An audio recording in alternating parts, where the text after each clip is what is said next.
Jaya Radha Madhava Kunja Bihari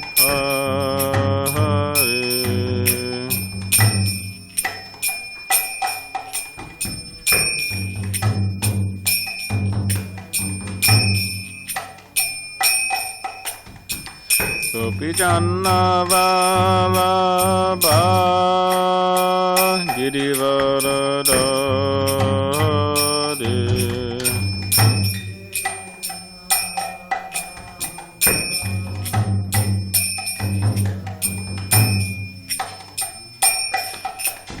Gopi Janna Vallabha Girivaradari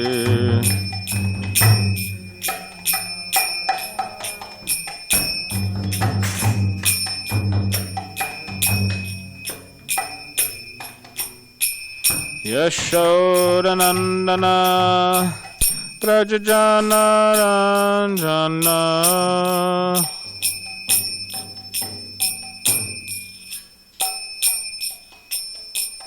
Yashodanandana Prajajana Ranjana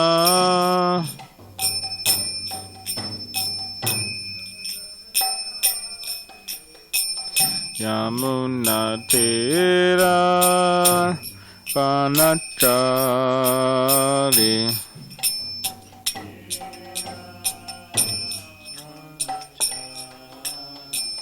Yamuna Tira Vanachari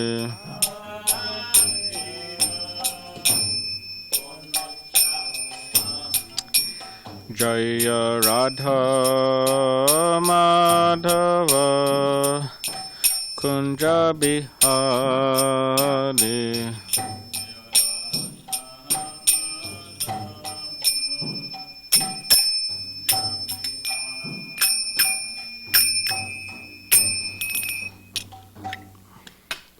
Chayam Vishnupad Paramahamsa Parivajikacharya Ashotara Shatashishna His Divine Grace A.C. Bhaktivedanta Swami Prabhupada Ki Jai. Grantaraj Srimad Bhagavatam Ki Jai. All glories to the assembled devotees. All glories to the assembled devotees. All glories to the assembled devotees. All glories to Sri Guru and Sri Gauranga.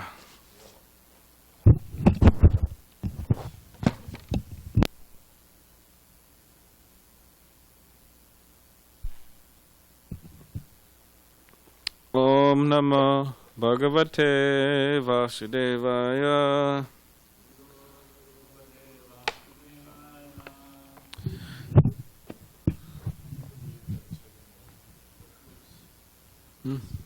This? Okay, I think it's timed. Om Namo Bhagavate Vasudevaya. Om Namo Bhagavate Vasudevaya.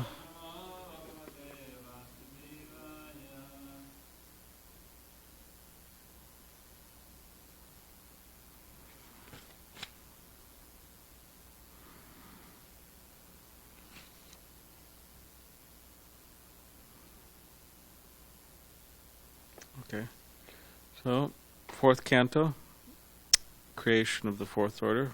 Chapter 24, chanting the song sung by Lord Shiva. We're on text 13. Prachini Barhisha Putra Shatadrutyam Dashabhavan Chulyanama Vrita Sarve Dharmasnata Prachetasaha Prachina Barhisha Putra Shatadrutyam Dashabhavan Tulyanama Vrita Sarve Dharmasnata Pratetasaha.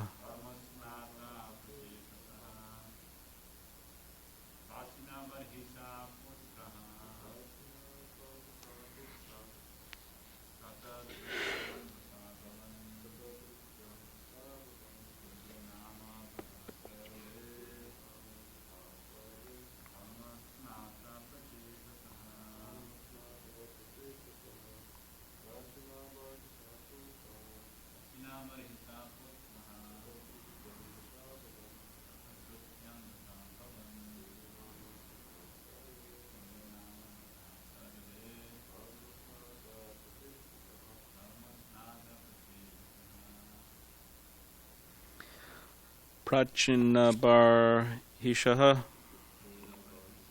of King Prachinibarhi. Putraha, sons.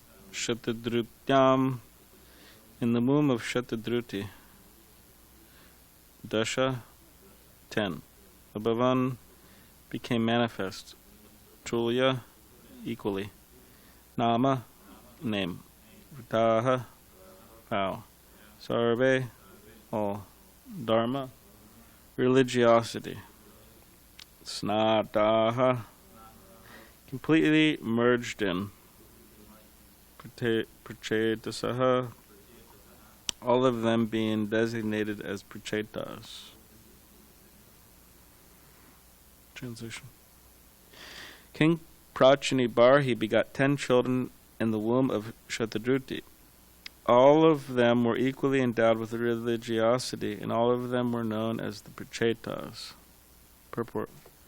The word dharmasnataha is significant, for the 10 children were all merged in the practice of religion. In addition, they possessed all good qualities. One is supposed to be perfect when one is perfectly religious. Perfect in the execution of one's vows to render devotional service. Perfect in knowledge, perfect in good behavior, and so on. All the prachetas were on the same level of perfection. So, text 14 also.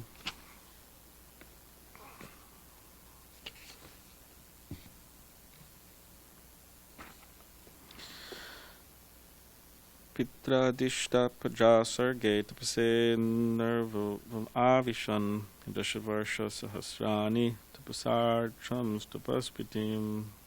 When all these prachetas were ordered by their father to marry and beget children, they all entered the ocean and practiced austerities and penances for 10,000 years. Thus they worshipped the master of all austerity, the Supreme Personality of Godhead. Purport. Sometimes great sages and ascetics enter the Himalaya mountains in order to find seclusion from the turmoil of the world. It appears, however, that all the prachetas, the sons of Prachinibarhi, entered the depths of the ocean to perform austerity in a secluded place. Since they performed austerities for 10,000 years, this incident took place in the Satya Yuga, when people used to live for 100,000 years. It is also significant that by their austerity they worshipped the master of austerity, Sri Krishna, the Supreme Personality of Godhead. If one wants to perform austerities and penances in order to attain the supreme goal, one must attain the favor of the Supreme Personality of Godhead. If one achieves the favor of the Supreme Lord, it is to be understood that he has finished all kinds of austerities and penances and has attained efficiency in their execution. On the other hand, if one does not attain the perfect stage of devotional service, all austerities and penances actually have no meaning, for without the Supreme Lord no one can attain the highest results derived from performing them. As stated in the Bhagavad Gita, chapter 5, text 29, Lord Krishna is the master of all penances and sacrifices. Bhoktaram yagatapasam sarvaloka maheshwaram. Thus the desired result of performing austerities may be derived from Lord Krishna. In SrimadBhagavatam, Canto 3, chapter 33, text 7, it is stated, Aho bata swa pachato gariyan yajjak vagre vartate nama tubhyam tipas tapaste chuhuvu sasnor arya brahmanachor nama grinanti yete. Even if a person is born in a family of chandalas, the lowest birth one could get in human society, he is glorious if he chants the holy names of the Lord. For it is to be understood that by such chanting a devotee definitely proves that he underwent all kinds of austerities in his previous life. By the grace of Lord Chaitanya, one who chants the Mahamantra, Hare Krishna, Krishna Krishna, Hare Hare, Hare Rama, Rama Rama, Hare Hare, attains the highest perfectional stage, which had previously been attained by people who entered the ocean and executed austerities for 10,000 years. In this age of Kali, If a person does not take advantage of chanting the Hare Krishna mantra, which is offered as a great concession to the fallen human beings of this age, it is to be understood that he is very much bewildered by the illusory energy of the Lord.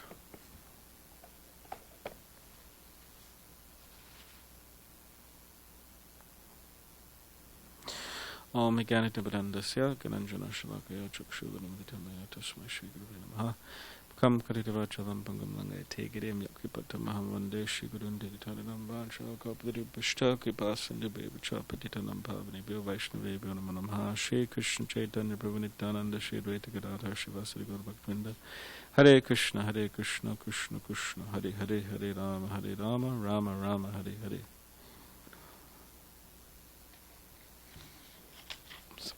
Just read the verses again. 13, 14. King Prachanibarhi begot 10 children in the womb of Shatadruti. All of them were equally endowed with religiosity, and all of them were known as the Prachetas. When all these Prachetas were ordered by their father to marry and beget children, they all entered the ocean and practiced austerities and penances for 10,000 years. Thus they worshipped the Master of all austerity, the Supreme Personality of Godhead.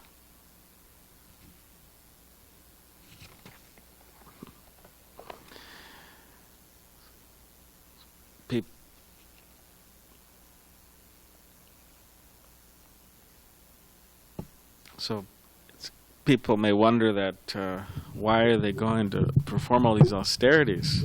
They're just going to get married. What's the big deal? I mean, right? Like nowadays, you just go to a local pub or find some attractive girl and have some relationship, girlfriend boyfriend relationship, whatever. Then maybe you'll get married, maybe not, and pretty simple.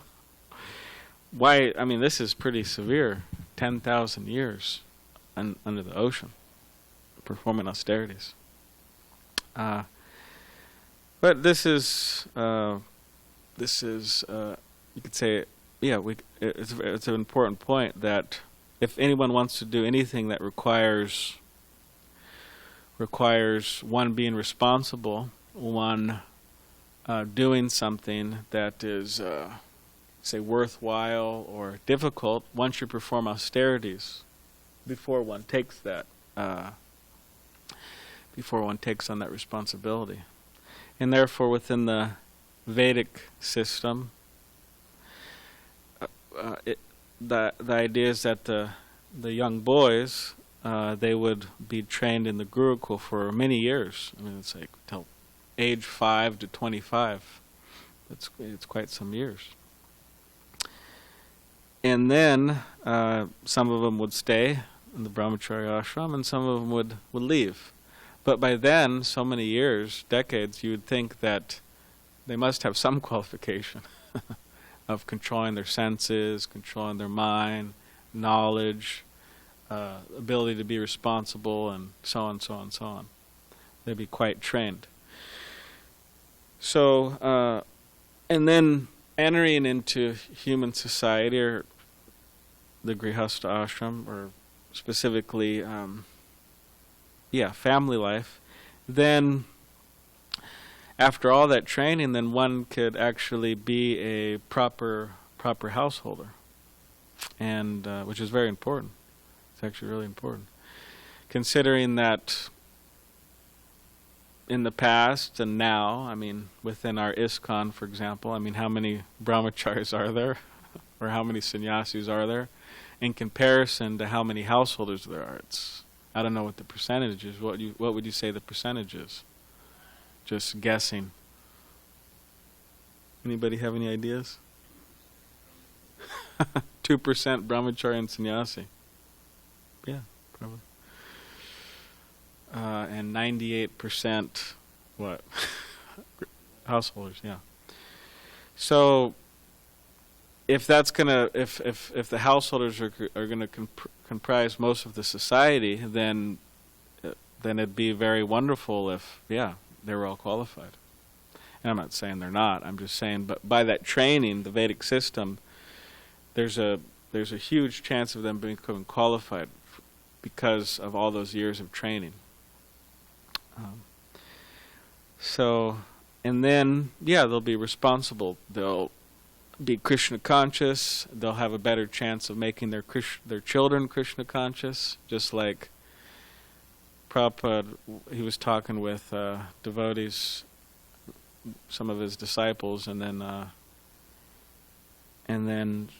one of the disciples were saying that, Srila Prabhupada, my father is not that great. Prabhupada said, no, your father must be a good man because you're good.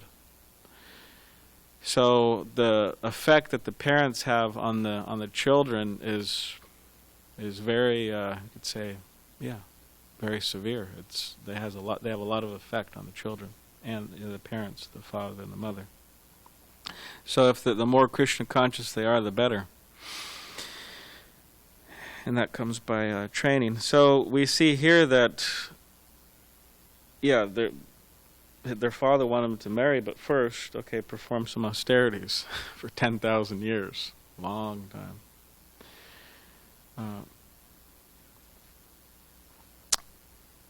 So that's an important point to note, that if we want to, just like Bhaktisiddhanta Saraswati Thakur, he had this desire. Well, specifically what happened is he chanted for so many years, 10 years, practically all day and night he was chanting Hare Krishna, Hare Krishna, so many rounds, I forgot, a billion names. And still it said that he was managing the temple. I don't know how he was doing that, but... Huh? Oh, okay. Still it said people were coming, he was discussing with them, and some disciples. He made some followers then, and then after that period, he went to Calcutta, and then in Calcutta, he started a massive preaching program, in which eventually he met our Srila Prabhupada,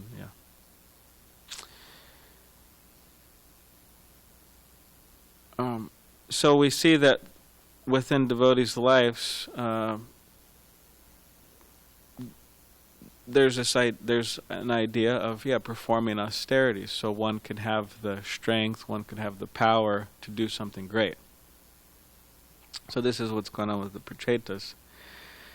And in the purport, Srila Prabhupada is explaining how sometimes people go to the Himalayas to find seclusion from the turmoil of this world, and mention how the prachetas, they went to the ocean, performed austerities. And Prabhupada brings up that verse.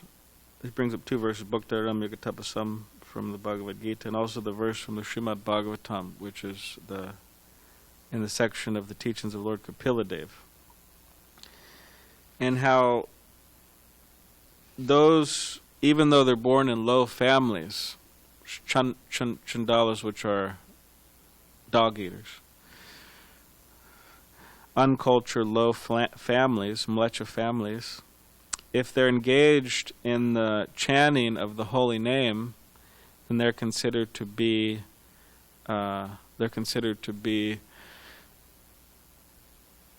they're considered to have performed all types of austerities and penances in their previous life, and bathed in all the holy places, performed all the Vedic rites.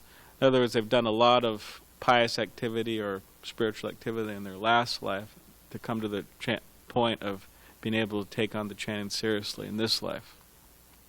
And that they could become, even though they're born in such low families, if they take to the chanting of the holy name seriously, that they could become qualified to become spiritual masters and deliver people.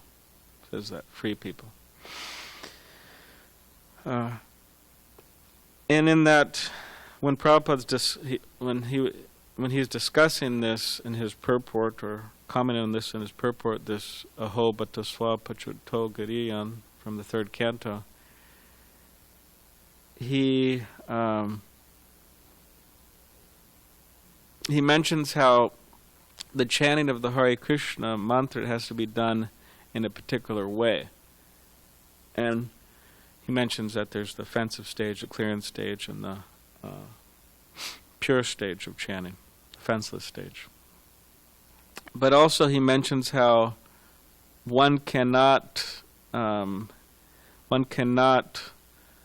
one should not engage in the chanting of the Hare Krishna mantra for one's personal sense gratification or for some professional purpose. Sometimes there's professional reciters, chanters of the holy name, kirtan leaders, doing it for money or for sense gratification. So once Srila Prabhupada, he was in India, and one man, he was speaking with one man, and this man was saying how, oh, Srila Prabhupada, I'm getting so many people to chant Hare Krishna. But specifically, he was getting all these people to chant Hare Krishna for their health. But he was getting a lot of people to do it. So he's saying, Srila Prabhupada, we should join together. We're on the same team here, and and then we should combine forces. And then Srila Prabhupada said, no. He said, this is against our principle. He said, we don't want to engage the holy name of Krishna in our service, but we're servants of the holy name.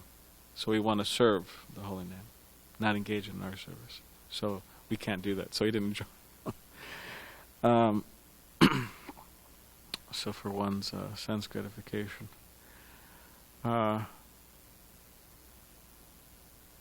And why? Because the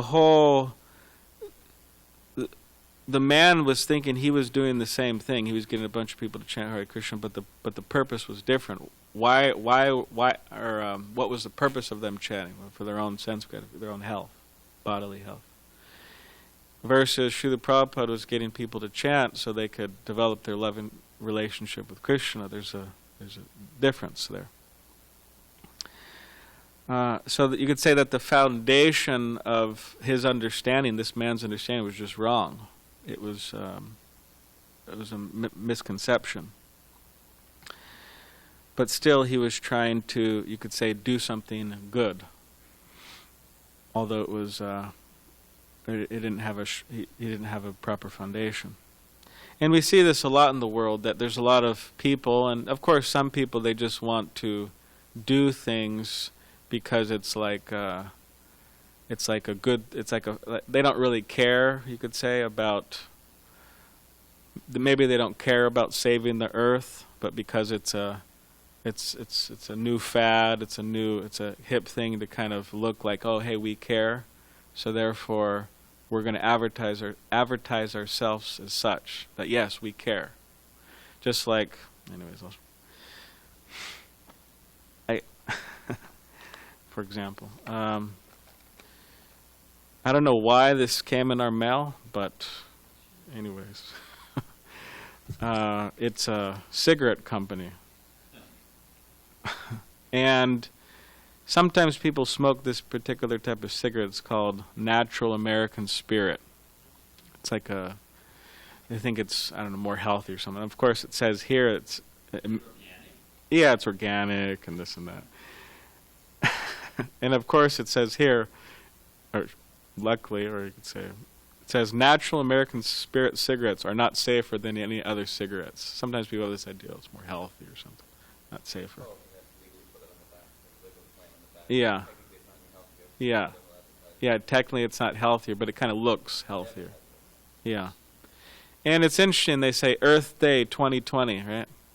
With all these trees, and it's a little advertisement, and $3 off packs of cigarettes here.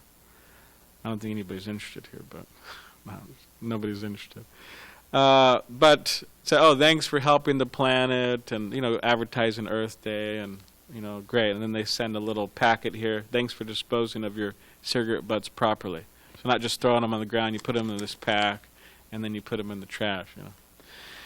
So you could say,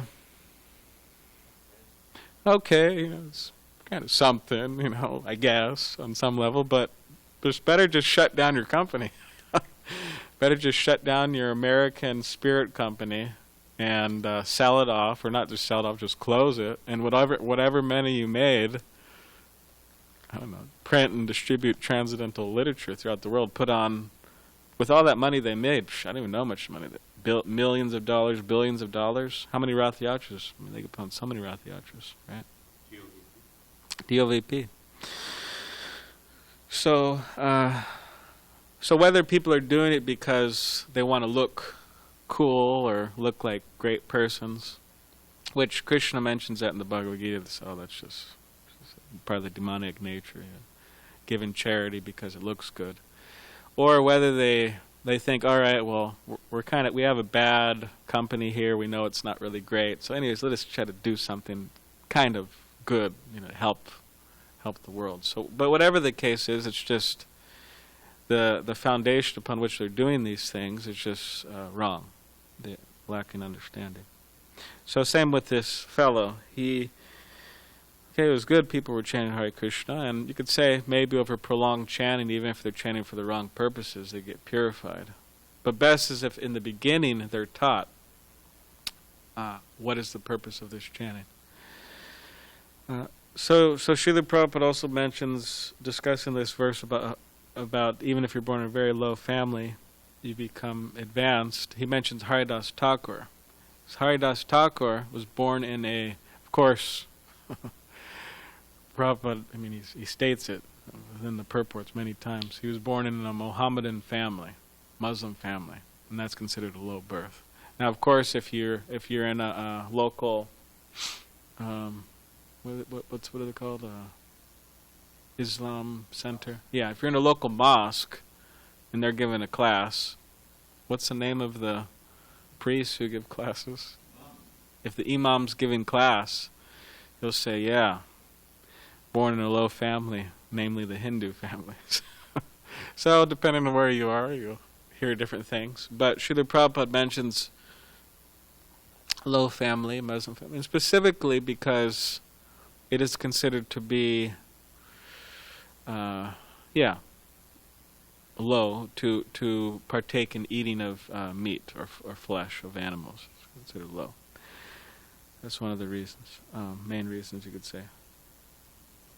So he was born in this family, which back then, throughout history within India, just to be born in that family means immediately you're disqualified. You're not going to have a Brahmin thread around your chest. You're not going to be performing any, if you're a man, you're not going to be performing any Vedic rites. You're not going to, you're not going to be any type of priest. You're just disqualified immediately. Disqualified. And even nowadays, people have this idea. But what to speak of back then, it was like, really? And people get mad, there'd be fights and discussions, challenges, and maybe even violence. Like Bhaktisiddhanta Saraswati Thakur, when he was in Vrindavan, he had a big bunch of devotees, hundreds of devotees, and they were throwing rocks at the party, the Parikram party. Why? Because Bhaktisiddhanta Saraswati Thakur was giving Brahmin threads to people born in not Brahmin families.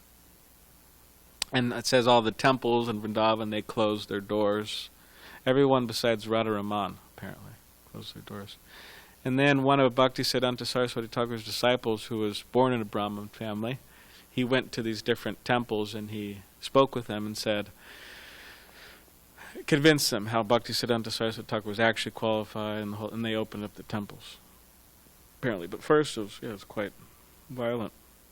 So that's there. But Lord Chaitanya Mahaprabhu, what did he do? He empowered Haridas Thakur to be the authority on chanting the holy name, or the Namacharya. That's an amazing thing that he did. And so it goes to show that one may be born in a low family, but they could become a great spiritual master, a great teacher, a great disciple. They could become a qualified person, provided they take on the process. And when Srila Prabhupada was in I think he was in Vrindavan or somewhere in India.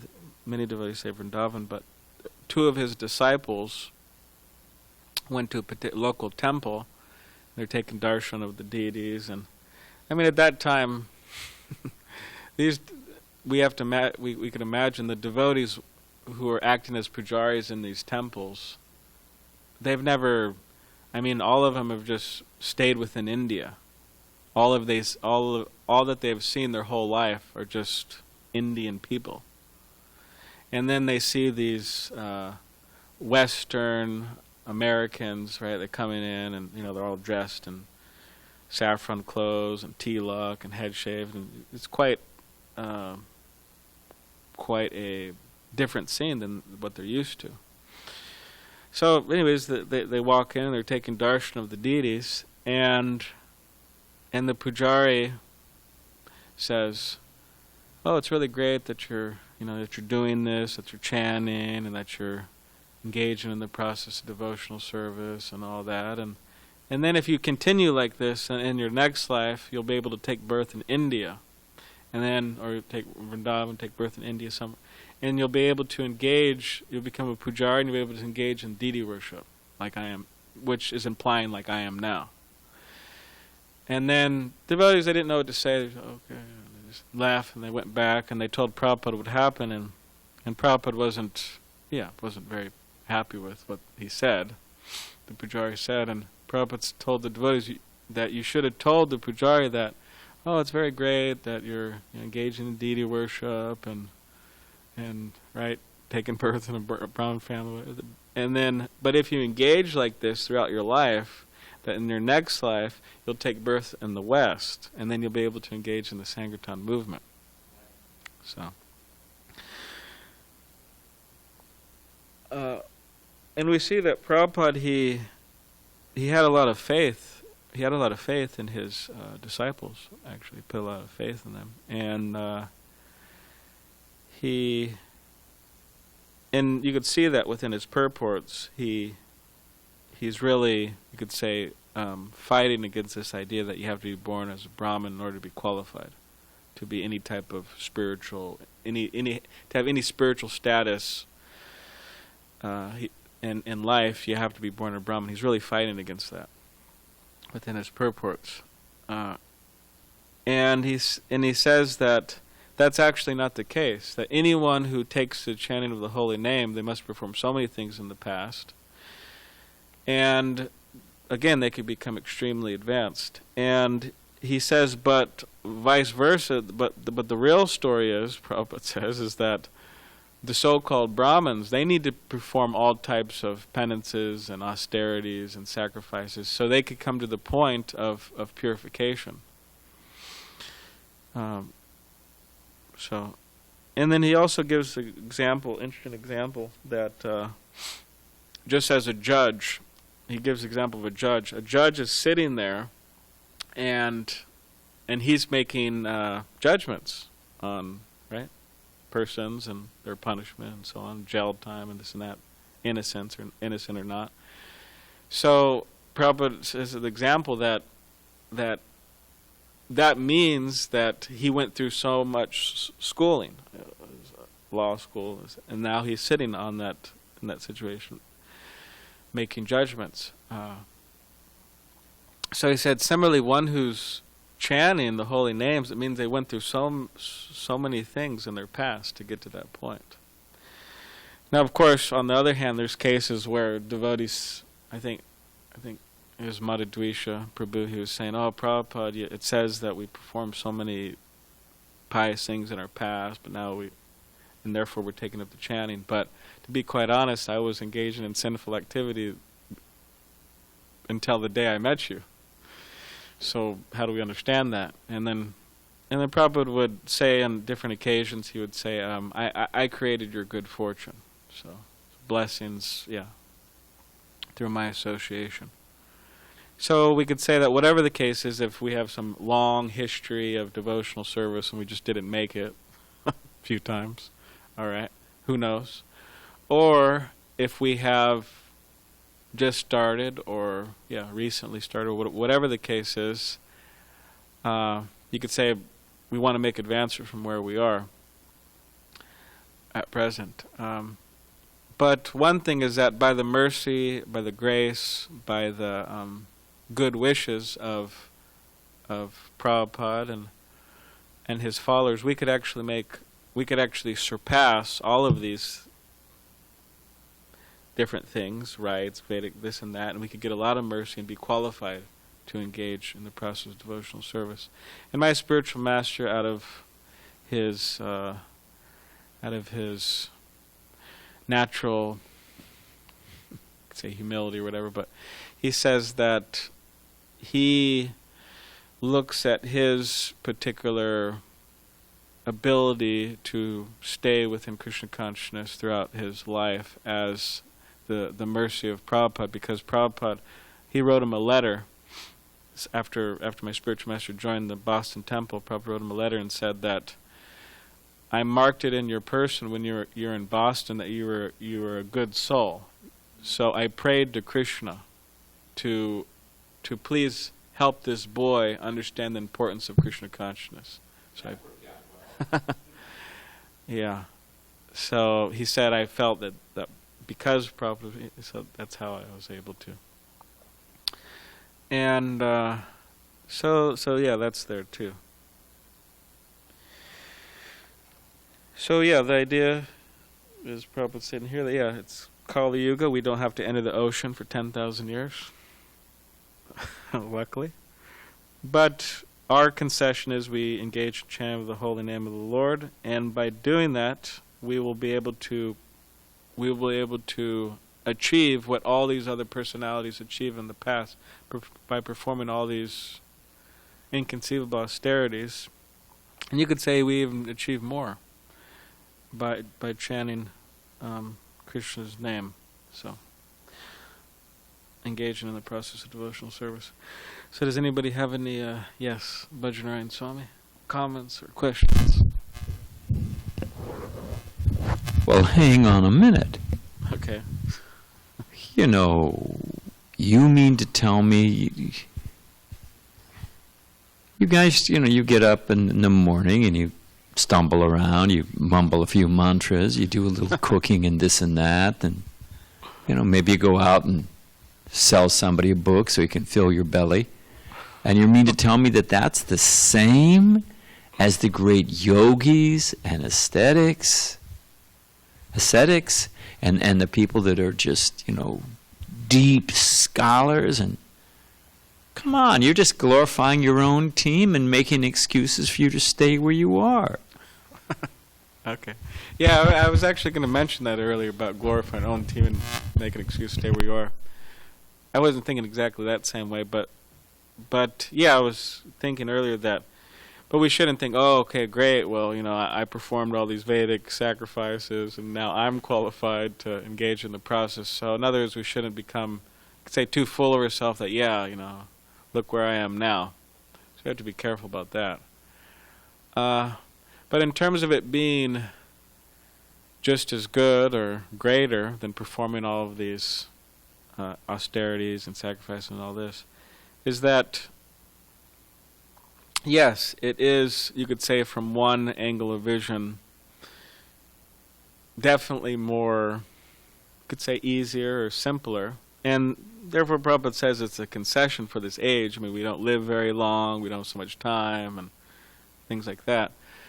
But in terms of it giving a greater result, yeah, these personalities, they engage in all these austerities and so many things, but Chaitanya Mahaprabhu, he specifically came and he wanted to give the most fallen, the souls of this, souls within the Kali Yuga, very high result, the most high result, and that is entering into the spiritual world, and specifically not just anywhere in the spiritual world, but into Vrindavan, which is the highest. So that's why I was saying it's greater, because actually by engaging in it, Chaitanya Mahaprabhu gives the highest. It's actually quite amazing. So that's there. But I was also speaking with. Anyways, I'm just thinking. But I was speaking with Mana Prabhu yesterday, and he was saying how he was in Juhu at the particular time when their early days, and how it was so difficult. And there's a book coming out, and it's going to be coming out soon, sometime. It explains all that. Yeah, my spiritual master. Yeah. You want to give him the mic? No, I don't think that. As support for what you're about to say, we couldn't even get good milk. I remember I was cooking for the deities in that they had that little metal hut, and then they had a little kitchen somewhere. And the milk we had, I tried to curdle it, and it just turned into this gray goop. This is probably 1973, something like that. And the devotee said, "Oh, that's because it's the Bombay milk scheme." And they legally scheme it like plan. And you could have so much buffalo milk, so much water, so much powdered milk, so much vegetable oil, so much water. And if it was within the formula of the Bombay milk scheme or the Delhi milk, you could still call it cow's milk. So, I mean, and there were rats running along the roof. I mean, there was just covered with mosquito bites and just, you couldn't even get, it was so hot, and if you drank the water, you got the Bombay blues. So and there was no question of bottled water. I mean, that didn't even exist. They had to get limca. You'd have to drink, India, heavy cold, which isn't cold. You'd get warm limca, which is like a bad 7-Up, and they didn't even have the caps on right, so they'd have ants floating in them. Gargamuni told me this. You'd be out in the Bombay sun, you'd practically exhaust from heat stroke, pour out a little bit of the glug, glug, glug, glug, a little bit of the sugar water. I hope you didn't get too many ants, and then march on. So that's kind of austerities. Yeah, so many things like that. So Prabhupada was glorifying, my spiritual master and devotees. Specifically, he was glorifying my spiritual master that he stayed there. So from the beginning, thick and thin, and saying that was his, you could say, going through like the fire of austerity. So we'll all have to go through different austerities, and it may not be. But to answer my question, Yes. you guys aren't doing that. You got a great setup. Yeah, that's true.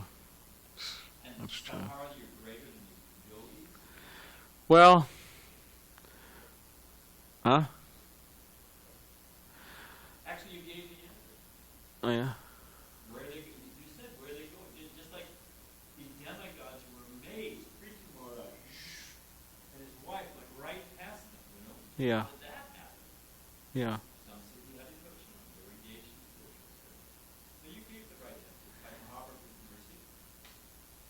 Yeah. So by Chaitanya Mahaprabhu's mercy, in the austerities that were given, that we achieve what these other personalities achieve, or greater. I'd say most of the cases, or all cases, greater. So yeah. Okay. One last thing is helping you across the line. Yes. Prabhupada said that our austerity is in the age of Kali Yuga. We tolerate each other and cooperate. Just to get along. Husband and wife, Prabhupada, what is it in the Bhagavatam, natural allies?